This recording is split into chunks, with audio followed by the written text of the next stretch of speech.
Զարմանալի բան է, այդ ֆիլհարմոնիայի հետ կապված ուսուցչուս Գևորգյան Անահիտին կուզեմ հիշել, երևի աշխարհի ամենակարևոր մարդկանցից մեկը այդ կինն է եղել իմ կյանքում, հենց ուսուցչուհի է, Այդպես ուսուցիչներ ստիպելով տանում էր ֆիլհարմոնիա համերգի,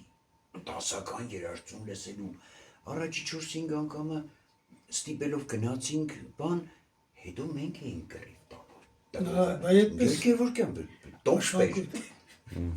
արդեն մենք կարիք ունեինք ականջներ ես դաստիարակեց հայոց լեզու գրականության ուսուցչուհի, Այո, ես էլ եմ ունեցել այդ տեսակ հանճարեղ այ մանկավարժե ես էր, մեկ է տիկին Լուսինեից, այ որ միրն եմ չեմ մոռանա, ավակ քույրես, մեծ քույրես, մյուս բոլոր քույրերս իզիս տարիքով են, իրանց բոլորին ասում եմ դուք ավակ քույրերս եք, այդ մեկը Թամարը մեծ է, ամենափոքր մոքրն է, բայց մեծ է, ծավալը իր ուղեղն է մեծ, Թամս տարել է Լուսինե Զաքարյանի հետ, քանի որ պաշտում են, բան ինքը կողք է ինձ համար, երազ է, հանճարեղ է և այլն բան, արդեն այդքան կամ էլի, խելքս հասնում է,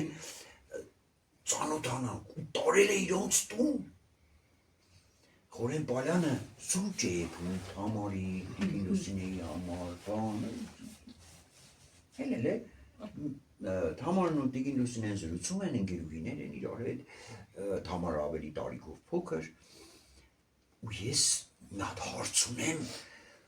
բայց իմանամ էլի, տիկին Լուսինե ինչ ես անում, դու ոնց ես անում, որ կարողանում ես այդպես երգել, էն էլ Կոմիտասյան պատարագ այդքան հանճարեղ երգել, ասեց ես չեմ երգում, աղոթում է, գլխիս սառը ջուր լցրի, ասեց ես երգում, որ լսել եմ երգդ, հորս կյանքը կերել եմ մինչև բերեր Էջմիածին հասցնել, որ լսեմ քեզ, բայց կա տեսել եմ, դու ես կանգնած երգում, որտեղ դու չես երգում, անմիջապես ուղեղս կախեց,